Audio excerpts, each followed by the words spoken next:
대통령이 어디 가고 총리는 또 주저주저하고 이게 뭐 하는 짓입니까? 무슨 놈 K방역이야 이게. 문재인 대통령 정신 차리십니까? 안녕하십니까. 최영원의 만세행동 최만통입니다. 어제 일요일 잘 지내셨는지요? 어제는 뭐 괜찮았습니다. 미세먼지가 뭐 좀 많이 가라앉았고 오늘도 뭐 미세먼지가 괜찮네요. 오늘도 좋은 하루 맞이하시기를 바라고. 조간신문들을 좀 보니 뭐 난리가 났습니다. 모든 신문들이 뭐 위드 코로나 이후 이 방역 실패, 준비되지 않은 우리 그 K방역이라고 떠버리고 뭐 온갖 자화자찬을 넣어놓더니 지금 사망자가 지금 6주새에 4.8배 동아일보 보도입니다. 위중증은 2.5배로 늘었다고 일면 머리를 오고 기사로 보도하고 있습니다. 조선일보는 지금 믿을 건 부스터샷 뿐이다. 뭐 저같이 2차 접종 끝냈지만 60대 이상의 고령자들은 뭐 신청하면 자녀분을 언제든지 맞는 뭐 그런 겁니다. 저는 29일날 했습니다만 그 앞당겨 받을지 고민 중입니다. 중앙일보 역시 사망 80명, 뭐 중증 894명으로 최다. 이 참 방역 결단이 뭐 급하다는 촉구를 하고 있는데 문재인 대통령은 어디 있을까요?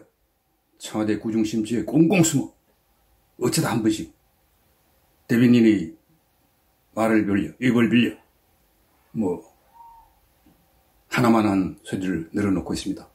김부겸 총리가 결단이 임박함을 시사한 말을 하는데 역시 1인지하 만인지상이라고 하는 존재는 대한민국에서 별 말의 위력이 없습니다. 대통령이 어디 가고 총리는 또 주저주저하고 이게 뭐 하는 짓입니까? 무슨 놈 K방역이야 이게.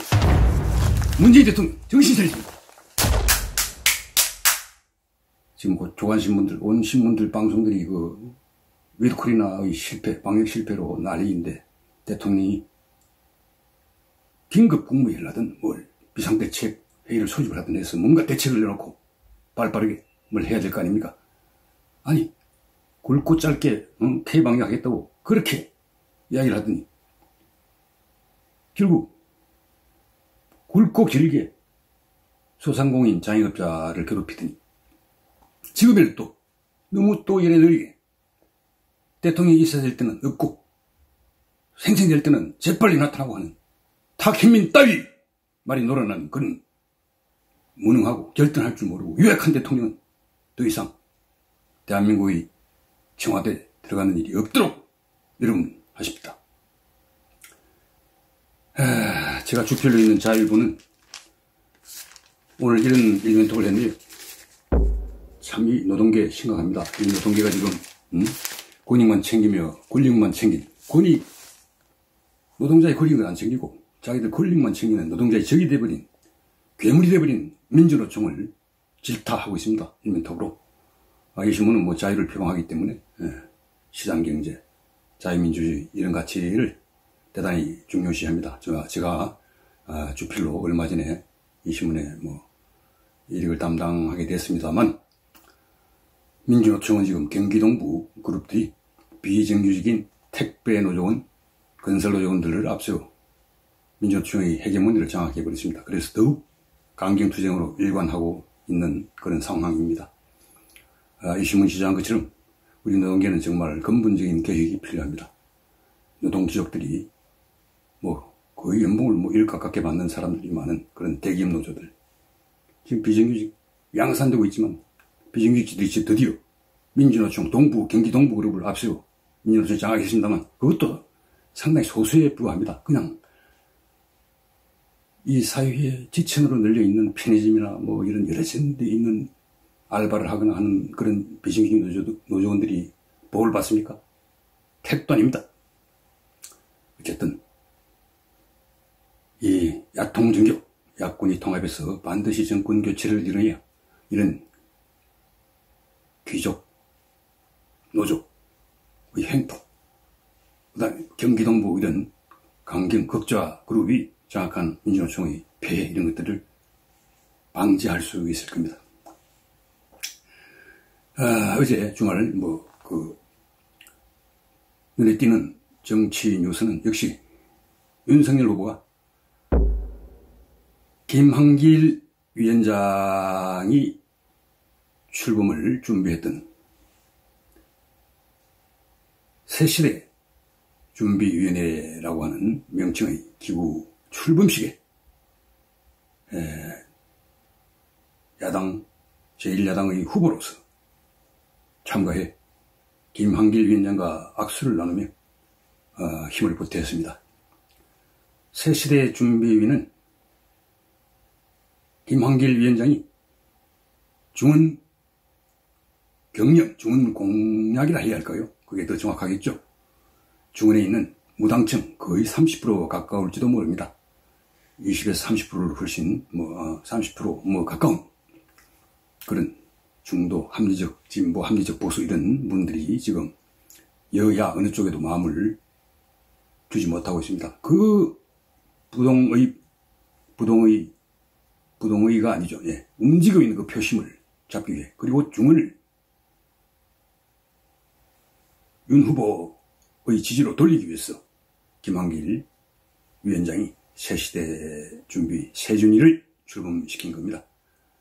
거기에 윤석열 후보는 제가 한 보름 전에 이 12월 1일 일자 자유일보 창간의 인터뷰를 일민과 삼민에 걸쳐 했듯이, 그때 국민의힘 선대위가 출범해 정상궤도를 가면 이제 중원을 공략하고 정권교체와 정치교체까지 이룰 수 있는 그 준비를 할 새준위 새시대 준비위원회에 힘을 실어주겠다라고 제게 이야기를 한 바 있습니다. 아마 윤석열 후보는 선대위 못지않게 앞으로 새준위 새시대 준비위원회에 힘을 실어주며 여러가지 함께 선거운동도 병행해 선정권 교체가 이루어져야 동시적으로나 비스근히 해서 정권 교체에 이은 정치 교체가 이루어질 수 있을 겁니다. 그래서 지금 문재인 정권 무능하고 무책임하고 무대법, 또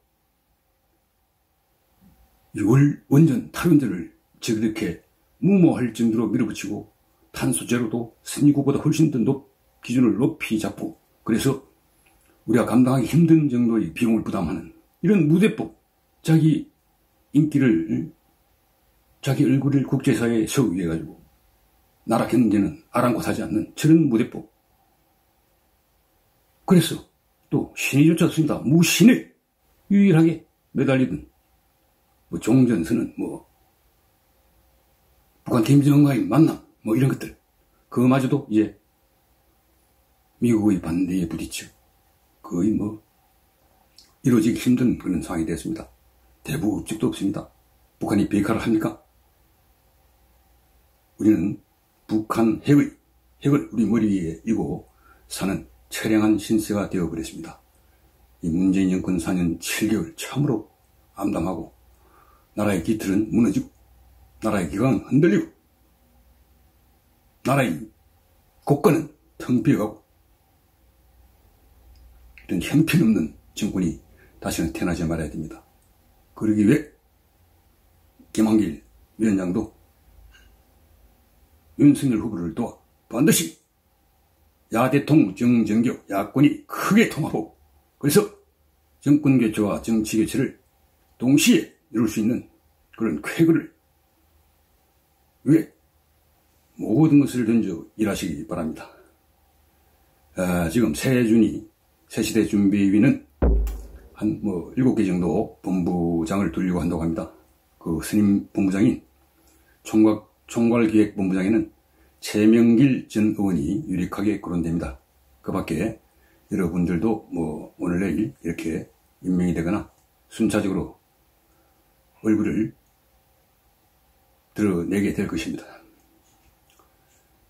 이 국민의힘이 점점 진용을 갖춰 삼각편대, 삼김 어쩌고 했죠. 트로이카, 김종인, 김병준, 이 선대위 양도 마찬가지입니다.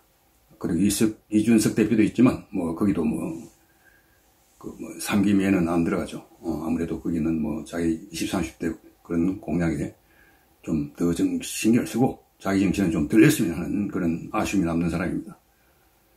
거기에 김한길 세준위 위원장이 가서에 드디어 윤석열 선거 진영은 이 삼각 트로이카 체제가 윤석열 후보를 위해 매진하고, 그래서 정권교체의 그날 3월 9일까지 반드시 정권교체와 가급적 동시에 정치개혁까지 이룰 수 있도록 할 겁니다. 지금 민주당은 호남 지역 일부 의원들과 현역 의원들과 당협위원장들이 동요하고 있습니다. 중진 의원들도 이재명 후보의 나홀로 선거운동, 성남시장 때부터 같이 한 정진상을 비롯한 핵심 코어들만 상의를 하고 자신들을 소외시키는 그런 선거운동에 실망을 대단히 하고, 지금 일부는 국민의힘이라는 어폐가 있습니다. 새 시대 준비에 노크를 하는 사람들도 꽤 있다고 저는 듣고 있습니다. 아마 이재명 후보가 지지도가 더 추락을 하고 선거운동에 실수들이 연발을 하고 있는데, 그런 것이 이어진다면 아마 새시대 준비위에 야당 세력뿐만 아니라 또 반문 탈문의 양심적 운동권 세력, 그리고 경기 동부가 장악한 민주노총의 환멸을 느낀 양심적 노동계 세력, 그 다음에 양심적인 시민단체 출신들, 이런 분들이 모여 중도 공략에 힘을 보탤 겁니다. 그럴수록 이재명 후보는 궁지로 몰리게 될 겁니다. 그럴 때 이재명 후보가 꺼낼, 비단 주문에서 꺼낼 카드가 무엇이 있을까요? 제가 일찍이 몇 차례 이야기한 바 있습니다만, 이재명 캠프의 핵심들은 지금 문재인 대통령의 내정 이선우 때, 그리고 김부겸 총리가 내정을 실질적으로 총괄한다는 그런 문통 이선 퇴진론을, 그 카드를 만져그리고 있다고 합니다. 지금 때가 무리 오면 언젠가는 꺼낼 겁니다. 그래서 진중권이라는 사람이 이재명을 그냥 기회 이승이라는 표현으로 그 네 글자로 질타한 바 있습니다. 표가 되면 언제든지 문재인을 제물로 삼아 버리는 그런 돌변하는 말을 바꾸고, 표가 되면 또 악의 눈물을 흘리며 사과하고, 그러다 또 말을 뒤집고, 언제 그러냐지. 참으로 어떻게 저렇게 카멜레온처럼 저렇게 능수능란하게 변신을 하는지. 그러나 그런 실체를 국민들이 알고 있습니다. 국민들이 이재명 후보의 가면 안에 들어있는 본색을 너무 잘 알게 되어버렸습니다. 며칠 전 경기개발공사의 1인자가 유원이라고 하는 유동규 구속소환 중이죠. 유투 2인자가 유한기가 자살했습니다. 포천 공사의 사장으로 있던 사람인데, 아니 그 전날 변호사를 만나 여러 가지 상의를 하고 하던 사람이 갑자기 목숨 끊었습니다. 왜 그런 도저히 이해가 안 됩니다. 아니 전날 변호사를 만나 어떻게 자기가 방어를 해야 될지를 상의했던 사람이 갑자기 죽었다. 김영환 의원은 오늘 페북글에 도저히 그걸 이해할 수가 없다. 누군가가 어둠의 세력이 당신 선에서 끝내라. 그런 위협이나 협박이 들어오지는 않았을까요? 그런 합리적 의심, 합리적 추론을 하는 사람들이 많습니다. 지금 검찰, 경찰 제대로 수사를 하지 않고 있습니다. 어쨌든 미선인 정진상이나 당시 정책실장이었죠. 성남시. 다음 시장이었던 이재명 후보에게 올라가지 않으려고 검찰 수사는 원래 검찰 수사의 칼에는 눈이 없어야 한다고 했습니다. 단지 그 사람이 누구인지 보지 않고 증거를 쫓아가 대통령이 나오면 대통령도 처벌할 수 있고, 국무총리가 나오면 국무총리도 처벌할 수 있고, 여당 대표가 나오면 여당 대표도 처벌할 수 있어야 하는데, 지금 검찰 수사 칼날에는 눈이 있습니다. 그래서 이재명 후보로 올라가는 위선은 월성 원전이나 울산 선거 부정 사건 같은 경우는 문재인 대통령으로 올라가는 그런 건 피해버리고 외면해버립니다. 야통 정결을 해야 될 이유가 많습니다만, 이런 것들도 반드시 윤석열 후보가 삼각 편대와 함께 삼긴 김종인, 김한길, 김병준과 함께 반드시 정권교체 이론에 이런 잘못된 것들을 사필 규정으로 바로잡아야 할 것입니다. 여러분, 저는 낙관하고 있습니다. 물론 국민의힘 선대위 너무 느슨하고 제대로 하는 게 하나도 없습니다. 30년, 40년 전 우리 무역시장을 개척하던 상사면들 정말 죽기를 각오하고 안 되는 걸 되게 만들 온갖 머리를 짜내고 몸을 던지고 투신하고 밤잠을 줄이고 최선을 다해 대한민국을 수출 대국으로 만들었습니다. 그들 중 한 원로분이 저에게 이야기를 했습니다. 옛날 그 30년, 40년의 LG 상사나 삼성물산이나 이런 것 같았다면 지금 국민의힘 선대에 있는 사람들은 다 쫓겨났을 거다라고요. 좀 정신을 차리고 던지십시오. 우리 국힘. 저는 낙관하긴 합니다만 정신을 차린다 전제가 있어야 가능합니다. 국민의힘 선대위 관계자들 대표에서 제가 맡겠습니다. 자, 단대합시다, 여러분.